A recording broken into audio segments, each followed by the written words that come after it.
Hello friends, welcome to our channel Seema creative designer. ಇವತ್ತು ನಾವೊಂದು simple ಆಗಿರೋ ಬ್ಲೌಸ್ನ ಹಾಕೋದು ಹೇಗೆ ಅಂತ ನೋಡೋಣ. ತುಂಬ ಈಸಿಯಾಗಿದೆ ಇದು.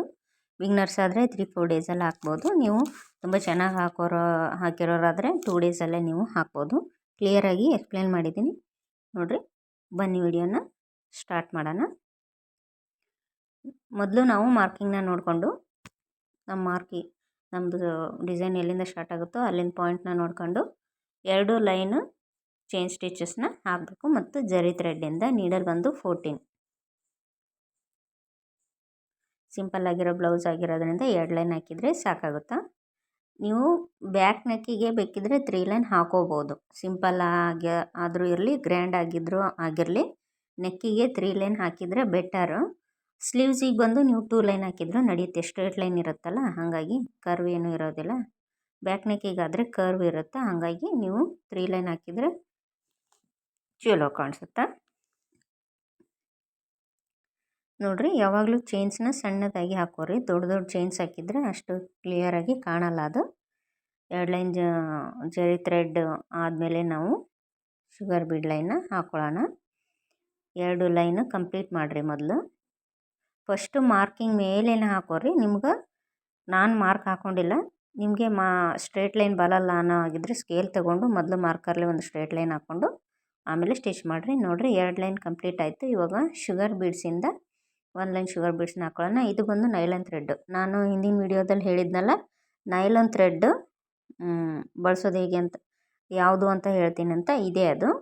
ಇದೊಂಥರ ವೈರ್ ಥರ ಇರುತ್ತೆ. ಪಿಕೋ ಥ್ರೆಡ್ ಅಂತ ಕೂಡ ಹೇಳ್ತಾರೆ ಇದಕ್ಕೆ. ಇದು ವಾಟರ್ ಕಲರ್ ಇರೋದ್ರಿಂದ ಇದು ಅಷ್ಟು ಕ್ಲಿಯರಾಗಿ ಕಾಣಿಸೋದಿಲ್ಲ.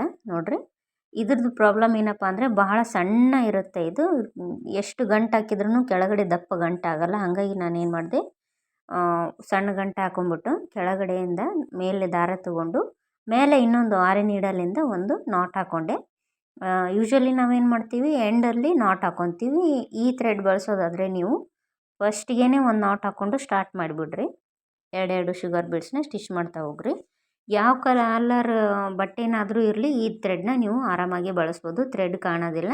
ಈವನ್ ನೀವು ಬೀಡ್ಸು ಸ್ವಲ್ಪ ಗ್ಯಾಪ್ ಮಾಡಿ ಹಾಕಿದ್ರೂ ಕೂಡ ಈ ಥ್ರೆಡ್ ಕಾಣೋದಿಲ್ಲ. ವಾಟರ್ ಕಲರ್ ಇರೋದ್ರಿಂದ ಯಾವ ಬಟ್ಟೆ ಮೇಲೆ ಹಾಕಿದ್ರೂ ಇದು ಕಾಣೋದಿಲ್ಲ.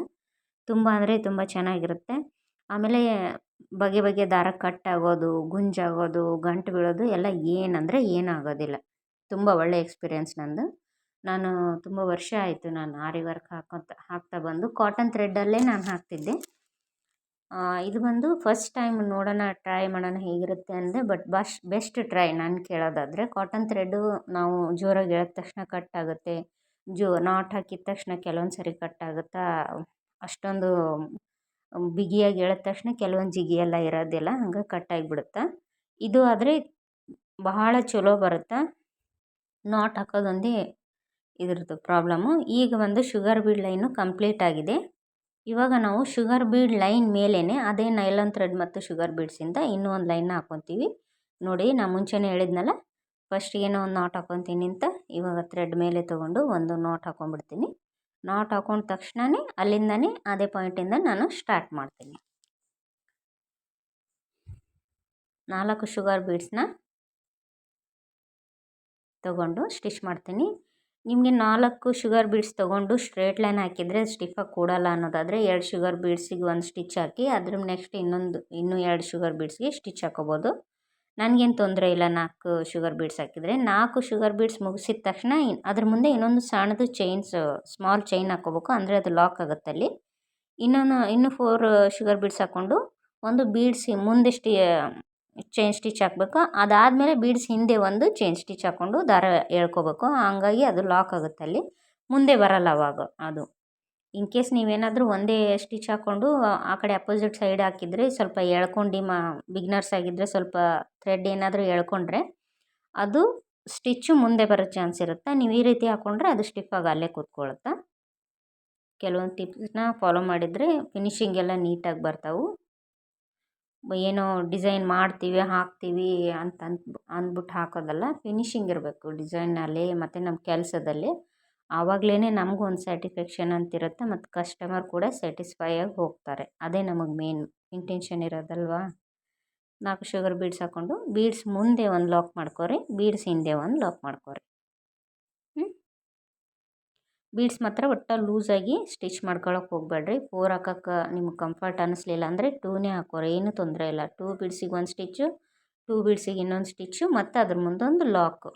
ಆ ರೀತಿ ಮಾಡಿಕೊಂಡ್ರೆ ಬೀಡ್ಸು ಕರೆಕ್ಟಾಗಿ ಪೊಸಿಷನಲ್ಲಿ ಕುಂತ್ಕೊಳ್ತವೆ. ಎಲ್ಲ ಟ್ರಯಾಂಗಲ್ ಕೂಡ ಈವನ್ ಸೈಜಲ್ಲಿ ಬರೋ ಹಾಗೆ ಸ್ಟಿಚ್ ಮಾಡ್ಕೊರಿ. ಎಲ್ಲ ಕಂಪ್ಲೀಟ್ ಆದಮೇಲೆ ನೋಡಿರಿ, ಫುಲ್ ಲೈನ್ ಕಂಪ್ಲೀಟ್ ಆಯಿತು. ಇವಾಗ ಹೆಮ್ಮಿಂಗ್ ನೀಡಲಿಂದ ಪಿಂಕ್ ಕಲರ್ ಸೀಕ್ವೆನ್ಸ್ ಮತ್ತು ವೈಟ್ ಕಲರ್ ಶುಗರ್ ಬೀಡ್ಸಿಂದ ಅವು ಎಲ್ಲ ಟ್ರಯಾಂಗಲ್ನ ನಾವು ಫಿಲ್ ಮಾಡ್ಕೊತಾ ಇದ್ದೀವಿ. ಒಂದು ಸೀಕ್ವೆನ್ಸ್ ಮತ್ತು ಒಂದು sugar bead, white colour sugar ಬೀಡನ್ನ ತೊಗೊಂಡು ಸೀಕ್ವೆನ್ಸ್ನ ಕೆಳಗಡೆ ಬರೋ ಹಾಗೆ, ಶುಗರ್ ಬೀಡ್ ಅದ್ರ ಮೇಲೆ ಬರೋ ಹಾಗೆ ಸೀಕ್ವೆನ್ಸನ್ನ ಕೆಳಗಡೆ ಇಟ್ಟು ಅದ್ರ ಮೇಲೆ ಒಳಗಡೆ ಸೂಜಿನ ರಿಟರ್ನ್ ತೊಗೊಳ್ಳೋದು. ಅಂದರೆ ಅದು ಅಲ್ಲಿ ಲಾಕ್ ಆಗಿಬಿಡುತ್ತೆ. ವೈಟ್ ಬೀಡ್ಸಲ್ಲಿ ನಾವು ಥ್ರೆಡ್ನ ತೊಗೋಬಾರ್ದು. ವೈಟ್ ಬೀಡ್ ಬಿಟ್ಟು ಸೀಕ್ವೆನ್ಸಲ್ಲಿ ಮಾತ್ರ ನಾವು ಸೂಜಿನ ಕೆಳಗಡೆ ತೊಗೋಬೇಕು. ಅಂದರೆ ಅದು ಅಲ್ಲೇ ಕೂತ್ಕೊಳ್ಳುತ್ತೆ. ಆಮೇಲೆ ನಮಗೆ ಬೀಡ್ಸು ಮೇಲೆ ಕೂತಿರೋ ಥರ ಕಾಣಿಸುತ್ತಲ್ಲ, ಅದು ಚೆನ್ನಾಗಿರುತ್ತೆ.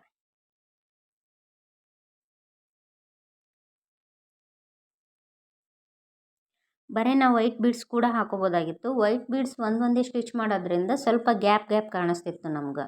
ಅದೇ ನೀವು ಕೆಳಗಡೆ ಒಂದು ಸೀಕ್ವೆನ್ಸ್ ಹಾಕ್ಕೊಂಡು ಮೇಲೆ ವೈಟ್ ಬೀಡ್ಸ್ ಹಾಕೋದ್ರಿಂದ ಕೆಳಗಡೆ ಪಾರ್ಟ್ನು ಕೂಡ ನಾವು ಫಿಲ್ ಮಾಡ್ಕೊಂಡಾಗ ಕಾಣಿಸುತ್ತೆ. ಅದು ಒಂದು ಫಿನಿಶಿಂಗ್ ಥರ ಬರುತ್ತೆ ನೋಡಿರಿ, ಈ ಥರ.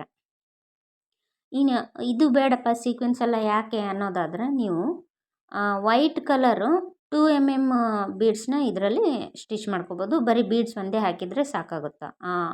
ಅದು ಏನು ಟ್ರಯಾಂಗಲ್ ಶೇಪು ನಾವು ಮಾಡ್ಕೊಂಡಿವಲ್ಲ, ಅದ್ರ ಫುಲ್ಲಾಗಿ ಅದು ಬರೋದ್ರಿಂದ ನೀವು ಸೀಕ್ವೆನ್ಸ್ ಏನು ಹಾಕೋದೇನು ಬೇಕಾಗಲ್ಲ ಅನಿಸುತ್ತೆ. ಈ ಥರ ಥ್ರೆಡ್ ಹಾಕೋದ್ರಲ್ಲಿ ನೀವು ದಾರನ ಸ್ವಲ್ಪ ಟೈಟಾಗಿ ಹಿಡ್ಕೋಬೇಕು. ಲೂಸ್ ಮಾಡಿಕೊಂಡ್ರೆ ಬೀಡ್ಸ್ ಎಲ್ಲ ಲೂಸ್ ಆಗಿದ್ದರೆ ಅದು ಚೆನ್ನಾಗಿ ಕಾಣಿಸಲ್ಲ. ಅವೆಲ್ಲ ಸ್ಟಿಫಾಗಿ ಹಾಗೆ ಕೂತಿರಬೇಕು. ಲೂಸಾಗಿ ಬಿಟ್ಟರೆ ಅವೆಲ್ಲ ಬೀಡ್ಸ್ ಎಲ್ಲ ಪೊಸಿಷನ್ ಎಲ್ಲ ಬೇರೆ ಬೇರೆ ಕಡೆ ಬಂದುಬಿಡ್ತಾವೆ. ಆವಾಗ ಫಿನಿಶಿಂಗ್ ಬರೋದಿಲ್ಲ. ನಾನು ಪದೇ ಫಿನಿಶಿಂಗ್ ಅಂತೀನಂತ ನೀವೇನು ಬೇಜಾರು ಮಾಡ್ಕೋಬೇಡ್ರಿ. ಯಾಕಂದರೆ ನಾನು ಫಸ್ಟ್ ಬ್ಲೌಸಲ್ಲಿ ನೋಡೋದೇ ಅದನ್ನು. ನೋಡಿರಿ, ಆ ಲೈನ್ ಕಂಪ್ಲೀಟ್ ಆದಮೇಲೆ ನಾವು ಐ ಶೇಪ್ ಕುಂದನ್ನು ಗ್ಲೂ ಹಾಕಿ ಅಂಟಿಸ್ಕೋಬೇಕು. ನಾವಿಲ್ಲಿ ಬಳಸ್ತಾ ಇರೋದು ಫ್ಯಾಬ್ರಿಕ್ ಗ್ಲೂ. ಈಗ ಗ್ಲೂ ಹಾಕಿ ಅಂಟಿಸ್ಕೋಬೇಕು. 2 ವಿ ಶೇಪ್ನ ಬಿಟ್ಟು 3ನೇದಕ್ಕೆ ನಾವು ಕುಂದನ್ನು ಅಂಟಿಸ್ಕೋಬೇಕು. ಮತ್ತು ಈ ಕುಂದನ್ನು ಅಂಟಿಸ್ಕೊಂಡಿರ್ತೀವಲ್ಲ, ಅದಾದಮೇಲೆ 2 ವಿ ಶೇಪ್ ಬಿಟ್ಟು ಗ್ಲೂ ಹಾಕಿ ಕುಂದನ್ನು ಅಂಟಿಸ್ಕೋಬೇಕು.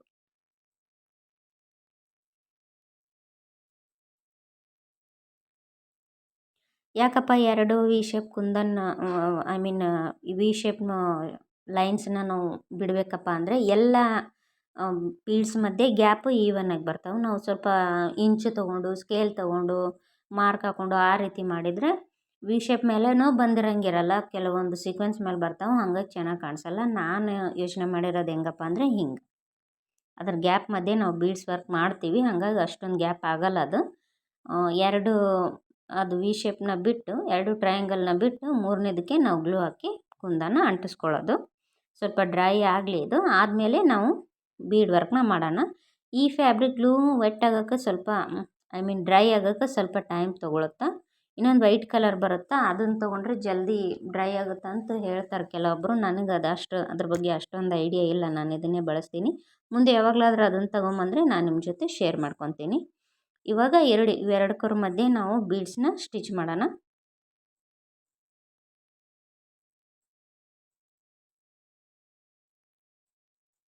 ಬೀಡ್ಸ್ ಬಂದು 3 mm ಡಲ್ ಗೋಲ್ಡ್ ಬೀಡ್ ಇದು. ಅದ್ರ ಸುತ್ತಲೂ ನಾವು ಶುಗರ್ ಬೀಡ್ಸ್ನ ಸ್ಟಿಚ್ ಮಾಡ್ಕೊಂಡೀವಿ. ಅದಾದಮೇಲೆ 2 ಶುಗರ್ ಬೀಡ್ಸ್ ಮತ್ತು ಒಂದು 3 mm ಡಲ್ ಗೋಲ್ಡ್ ಬೀಡ್, ಅದ್ರ ಮುಂದೆ ಒಂದು ನಾಟ್ ಹಾಕ್ಕೊಳ್ಳೋಣ. ನೀವು ಹೆಮ್ಮಿಂಗ್ ನೀಡಲ್ ಬಳಸೋದಾದರೆ 3 ನೀಡಲ್ನ ತೊಗೊಂಡು ಅದು ಕರೆಕ್ಟ್ ಸ್ಟ್ರೇಟ್ ಬರೋ ಥರ ಸ್ಟಿಚ್ ಮಾಡಿಕೊಂಡು ಅದ್ರ ನೆಕ್ಸ್ಟು ನೀವು ಮತ್ತೆ ಸ್ಟಾರ್ಟ್ ಮಾಡ್ಬೋದು. ಆರಿ ನೀಡಲ್ ಬಳಸೋದ್ರಿಂದ ನೀವು ಅದ್ರ ಮುಂದೆನೇ ನಾಟ್ ಹಾಕೋಬೇಕಾಗುತ್ತೆ. ಆ್ಯಸ್ ಯು ವಿಶ್, ನೀವು ನಾರ್ಮಲ್ ನೀಡಲಿಂದ ಹಾಕ್ಕೊತೀನಿ ಅಂದರೆ ಹಾಕೋಬೋದು. ಬಟ್ ಅದು ಇನ್ ಕೇಸ್ ಥ್ರೆಡ್ ಏನಾದರೂ ಲೂಸ್ ಆಗಿದ್ದರೆ ಬೀಡ್ಸ್ ಎಲ್ಲ ಅಳಗಾಡ್ದಂಗೆ ಫೀಲ್ ಆಗ್ತಾವೆ, ಲೂಸ್ ಆಗಿಬಿಡ್ತಾವೆ, ಅದು ಅಷ್ಟು ಫಿನಿಶಿಂಗ್ ಆಗಿರಲ್ಲ. ಈ ರೀತಿ ಹಾಕ್ಕೊಂಡ್ರೆ ಫಿನಿಶಿಂಗ್ ಆಗಿರ್ತಾವೆ. ನಾರ್ಮಲ್ ನೀಡಲಿಂದ ಹಾಕ್ಕೊತೀನಿ ಅಂದರೆ ಸ್ವಲ್ಪ ದಾರನ ಕೇರ್ಫುಲ್ಲಾಗಿ ಟೈಟಾಗಿ ಹಿಡ್ಕೊಂಡು ಹಾಕೋರಿ, ಅದನ್ನು ಚೆನ್ನಾಗಿರುತ್ತೆ. ನೋಡಿರಿ, ಅದನ್ನು ಫಸ್ಟಿಗೆ ನಾನು ಹಾಕ್ಕೊಂಡಿದ್ನಲ್ಲ, ಅದನ್ನು ಅಲ್ಲಿ ಮಿಸ್ ಆಗಿತ್ತು, ಅದಕ್ಕೆ ನಾನಿಲ್ಲಿ ಇನ್ನೊಂದು ಸ್ಟಿಚ್ ಮಾಡಿ ತೋರಿಸ್ತಾ ಇದ್ದೀನಿ. ಒಂದು 3 mm ಬೀಡನ್ನ ಸ್ಟಿಚ್ ಮಾಡಿ ಆದಮೇಲೆ ಅದ್ರ ಮುಂದೆ ಒಂದು ಲಾಕ್ ಸ್ಟಿಚ್ನ ಹಾಕೋಬೇಕು, ಸಣ್ಣ ಚೈನ್ ಸ್ಟಿಚ್ನ. ಆವಾಗ ಅದು ಬೀಡ್ಸ್ ಪೊಸಿಷನ್ನು ಕರೆಕ್ಟಾಗಿ ಅಲ್ಲೇ ಕೂತ್ಕೊಳ್ಳುತ್ತೆ. ಅದು ಬೀಡ್ಸ್ ಸ್ಟಿಚ್ ಮಾಡಿದ ತಕ್ಷಣನೇ ನೆಕ್ಸ್ಟ್ ನೀವು ಶುಗರ್ ಬೀಡ್ಸ್ ಸ್ಟಿಚ್ ಮಾಡ್ಕೊತ ಹೋದರೆ ಬೀಡ್ಸ್ ಪೊಸಿಷನ್ ಕರೆಕ್ಟಾಗಿ ಇರಲ್ಲ, ಅದನ್ನು ಸ್ವಲ್ಪ ಬೇರೆ ಕಡೆ ಪೊಸಿಷನಿಗೆ ಬಂದುಬಿಡುತ್ತೆ. ಹಂಗಾಗಿ ಲಾಕ್ ಮಾಡ್ಕೊಳ್ಳೋದನ್ನು ಮರಿಬೇಡ್ರಿ. ನೋಡಿರಿ, ಈ ಸರ್ಕಲ್ ಮುಗಿದ್ಮೇಲೆ ಅದ್ರ ಮುಂದ್ಗಡೆ ಇಲ್ಲೇನು ಹಾಕ್ಕೊಂಡ್ವಲ್ಲ 2 sugar beads, 1 3 mm dull gold ಬೀಡು, ಅದ್ರ ಪಕ್ಕದಲ್ಲೇ 1 ಶುಗರ್ ಬೀಡ್ ಮತ್ತು 1 3 mm ಡಲ್ ಗೋಲ್ಡ್ ಬೀಡ್. ಇದೇ ರೀತಿ ಫುಲ್ ಎಲ್ಲ ಬ್ಲೌಸ್ನು ಕಂಪ್ಲೀಟ್ ಮಾಡಿಬಿಡ್ರಿ.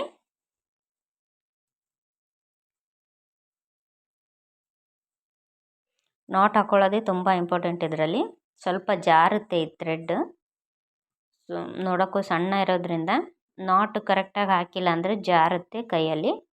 ನಾಟು ಬಿಚ್ಚೋ ಚಾನ್ಸಸ್ ಇರುತ್ತೆ, ಗಂಟು ಬಿಚ್ಚೋ ಚಾನ್ಸಸ್ ಇರುತ್ತೆ. ಸ್ವಲ್ಪ ನೋಡಿಕೊಂಡು ನಾಟ್ ಹಾಕೋರಿ. ಬಟ್ ಚೆನ್ನಾಗಿ ನಾಟ್ ಹಾಕಿದರೆ ಲೈಫ್ ತುಂಬ ಚೆನ್ನಾಗಿರುತ್ತೆ. ಈ ಥ್ರೆಡ್ದು ಕಿತ್ತೋಗೋದು ಅದು ಏನಾಗೋದಿಲ್ಲ, ತುಂಬ ಚೆನ್ನಾಗಿ ಬರುತ್ತೆ ಇದು. ಮೇಲೆ ಏನು ಗ್ಯಾಪ್ ಇರುತ್ತಲ್ಲ, ಲಾಂಗ್ ಸ್ಲೀವ್ಸ್ ಇರೋದ್ರಿಂದ ಅಲ್ಲೆಲ್ಲ ಬುಟಾಸ್ ಹಾಕ್ಕೊಳ್ಳೋಣ. ನೋಡಿರಿ, ಇದು ಕಂಪ್ಲೀಟ್ ಆಯಿತು. ಬಾರ್ಡ್ರಿಗೆ ಈ ಥರ ಹಾಕ್ಕೊಂಡಿದ್ದೀವಿ, ಮೇಲೆ ಗ್ಯಾಪ್ ಇರಲ್ಲಿ ನಾವು ಈ ಥರ ಬುಟಾಸ್ ಹಾಕ್ಕೊಂಡಿವಿ. 1 3 mm ಗೋಲ್ಡ್ ಬೀಡ್ ಮತ್ತು ಅದ್ರ ಸುತ್ತಲೂ ಶುಗರ್ ಬೀಡ್ಸ್ನ ಹಾಕ್ಕೊಂಡಿದ್ದೀವಿ. Thank you all for watching friends. Bye.